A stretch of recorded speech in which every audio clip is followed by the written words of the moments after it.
cars are still going in and out, and there doesn't seem to be an increased security presence. But according to Second Lieutenant Matt Strong, the public affairs officer with CFB Cold Lake, he says that they are taking precautionary measures. In this particular situation, a horse team has been brought in to help out. These four-legged creatures will allow them to cover a lot more terrain than your quads and Argos. Judges had to choose from 24 different chilies this year. The winner this time, return champion, Lakeland Credit Union. I agree, it's pretty good. Regardless of the loss for the Montreal Canadiens, the community showed the Bork family exactly how proud they are of their hometown hero. Among the aircraft performing, there will be a very unique act, which is called the Jelly Belly.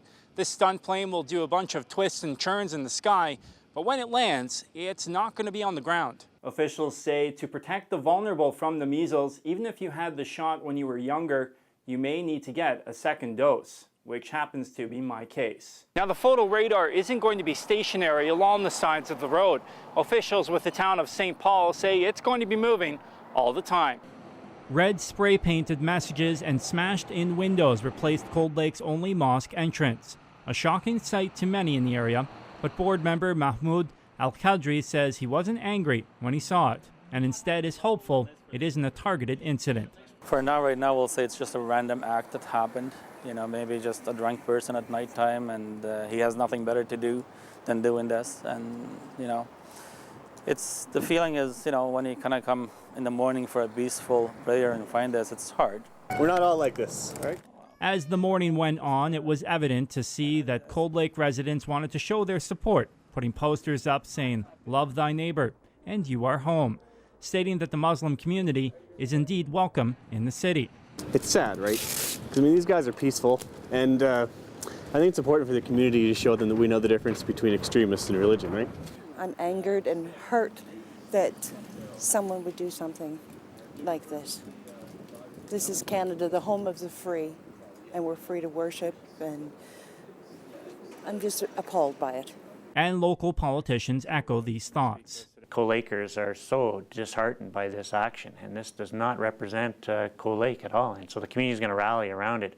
I think it's fantastic that people are so quickly have gotten behind them. I was standing there on Main Street with and ladies were in tears, and so it's people are very upset. It's not accepted in our community, and at the end of the day, we will continue to work with the Muslim community and all other faiths that come to our area to help them integrate and continue to be important parts of our society. We stand on guard for thee.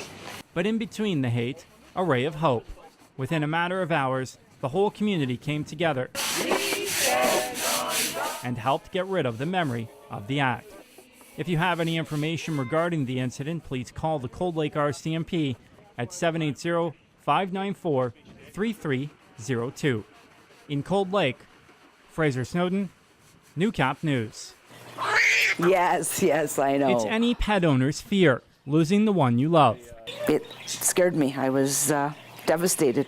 These guys are my babies. Yeah. But in this case, Debbie Hunter was looking for a 2-year-old marmoset monkey named Liam, a unique pet, smaller and harder to track down, and the only monkey you can legally own in Alberta. And went behind the counters, and then we went to the back cages. Now, it was originally thought that the monkey got loose inside the pet store, but it was later found out that he may have escaped his carrier while the owner was ordering a double-double. Once the town of St. Paul knew, the word was out. Within an hour, the radio station, RCMP, and residents were looking for Liam. People come out with their dogs to help search. I had hundreds of messages on Facebook. It was social media that can be credited for getting the message out. The little guy was found all the way in Elk Point. And I was in shock. I mean, he was in the next town over, 30 kilometers away. And she had seen it on Facebook. The local radio station, 97.7 The Spur, let everyone know on the airwaves. Morning show host David Hansen says he was a little shocked at first when he heard the news. There's a monkey in St. Paul? So surprised, yeah. But then I found out it was missing, and so we just put it out there hoping that somebody would spot something as unique as a monkey around town. Really pleased that, despite the odds stacked against little monkey, I guess making it out in the wilderness, that everybody found him and brought him back to the right place. That's how fast it happens. Hunter says from now on, she will keep a closer eye on her little monkey. In St. Paul, Frazer Snowdon, Newcap News. The skies of Cold Lake were alive as the fighter jets left their home base of Fort Wayne to make the trip to the Middle East. The CF-18 Hornets will be joined by 80 members from Cold Lake, 600 personnel in total. A mission that seeks to degrade the so-called Islamic State of Iraq and Levant, ISIL, a terrorist group that poses a threat to local, regional, and international peace and stability.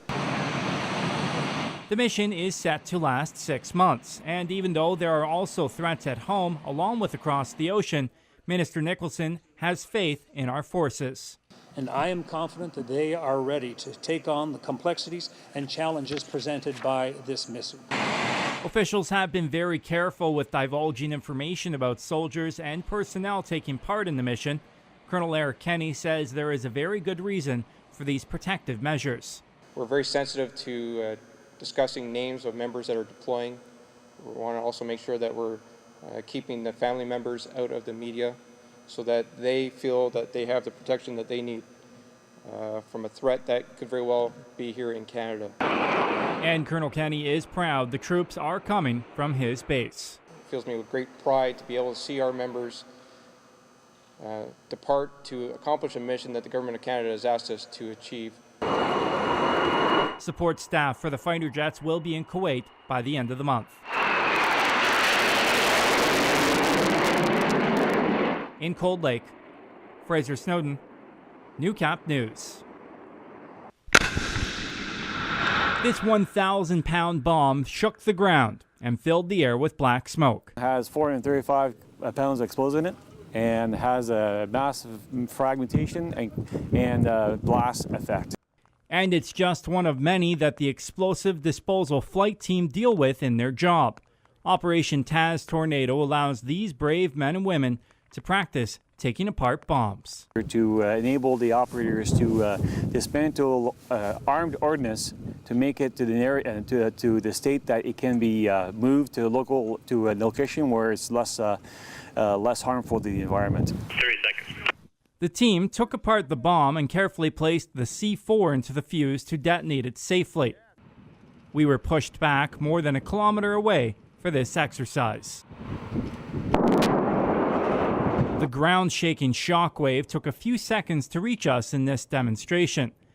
Dismantling a bomb can take anywhere from 90 minutes to several days, and at times being completed from afar. Master Warrant Officer Daniel Thibodeau says their EDF specialists have been all over to help with potentially dangerous situations. We have participants here that have been overseas and gone to different operations to support the either Afghanistan or other operations. It's a risky job as every scenario is different, but Thibodeau says he still loves it. It's very fun, yes. It's quite the feeling to have a massive explosion and you feel and hear the shock wave through, and and the effect it makes. In Cold Lake, Frazer Snowdon, Newcap News.